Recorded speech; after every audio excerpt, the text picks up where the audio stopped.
This is Geoff Baker of the Seattle Times coming to you from Seattle Mariners spring training in Peoria, Arizona, where today we got an exclusive look, reporters did, inside the Mariners weight room here. And there's some big news going on as far as that weight room's concerned. Basically, there's no more weights left in it. There's a handful of smaller ones, but the Mariners have completely revamped their strength and conditioning program. They've hired Dr. Elliott of Santa Barbara, California. He's the founder of the Peak Performance Project, otherwise known as P3, and he's going to be taking over the Mariners' strength and conditioning programs for the next 3 years. They've got a 3-year contract with him. And really, a lot of the work being done now doesn't involve weightlifting at all. It involves a lot of pulleys. It involves a lot of floor exercises. The main goal is to generate a lot more leg strength, a lot more strength through hip rotation, and they hope that this will help prevent injuries of players and also that it'll make them better athletes as well. It was very interesting to see some of it. Words don't always describe what's going on. We've got some video to show you, though, of what the Mariners are trying to do, and a lot of it's going to be explained by Dr. Elliott himself. Let's have a look. I'll call you back if I'm still having Marcus Elliott. Okay, nice to meet you.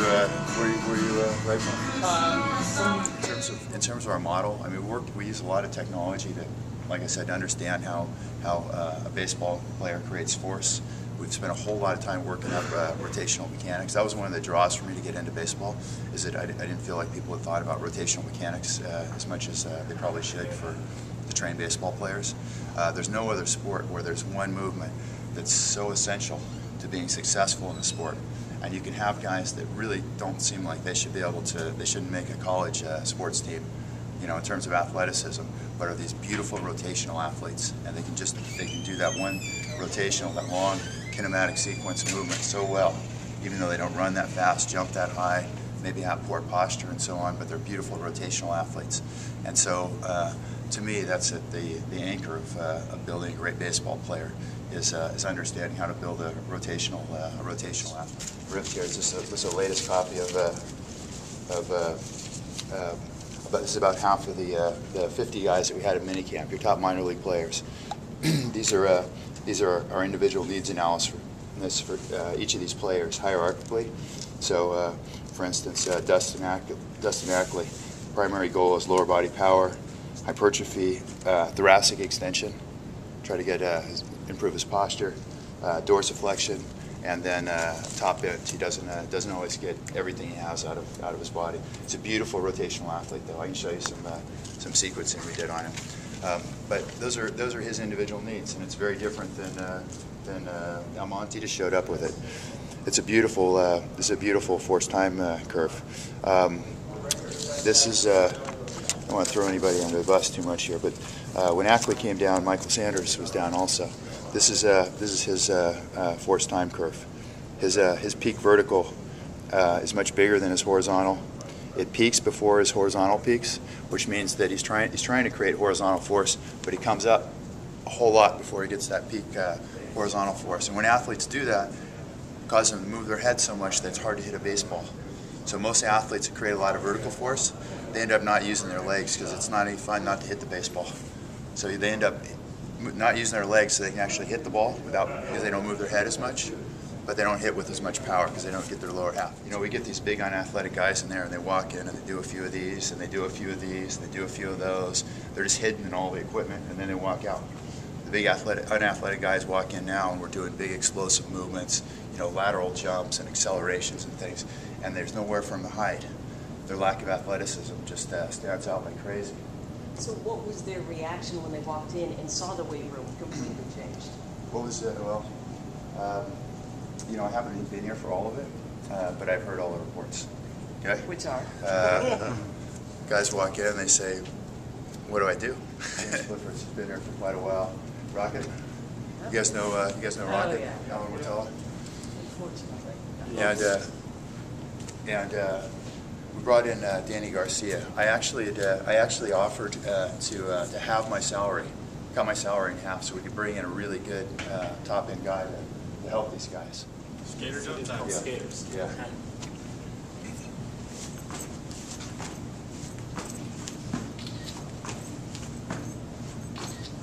Okay, good. So, pretty simple movement. what we're trying to do is get them to create big lateral forces, okay? We'll get a lot of athletes in here, and they do this. Everything's vertical. These guys that aren't able to separate this horizontal and vertical force, like Ackley does really nicely, those guys create a whole lot of vertical force when they do this movement. So this is a movement we use to train hip rotation. Okay.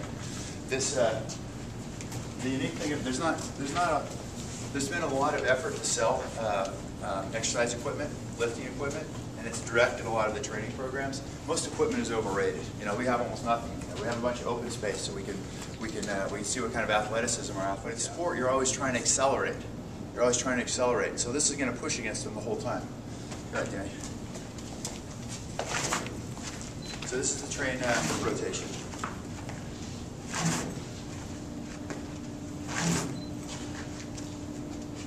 That's great.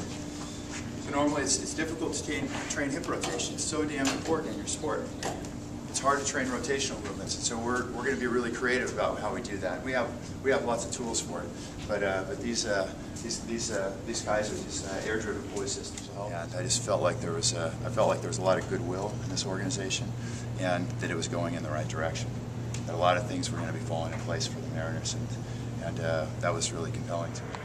Now the Mariners aren't force-feeding this down the big leaguers' throats. If big leaguers want to keep their programs, they can. Ken Griffey Jr., I talked to him earlier, and he told me he's keeping his same program as last year. It also doesn't involve a lot of weightlifting, so he's not going to have a problem because there are really no weights left in that clubhouse to speak of, other than a few small dumbbells. But a lot of the players that I've talked to have embraced the new program. Ryan Rowland-Smith told me he thought it was terrific. Rob Johnson says it's been great for his hips as he tries to recover from that double hip surgery. And Eric Burns, a veteran Major League ball player, he said the stuff that is so high-tech that he thinks the Mariners really are on top of things and know what they're doing as far as strength and conditioning goes. The Mariners expect us to gain a lot of benefits from this. They're the only team using this program. They've got exclusive rights to the program for the next 3 years. And really, Marcus Elliott has worked with the New England Patriots before. He's worked with the Utah Jazz, worked with the Olympic program in the United States, but he's never worked with an MLB team before. The Mariners are his first baseball team, so it's a bit of a pilot project for him, and the Mariners are hoping to see big improvements especially in areas such as hitting the baseball. A part of this program is used to generate better hitting through using the hips and using the rotation, as you saw in some of the video. Other news from camp today, the Mariners had live pitching for the first time.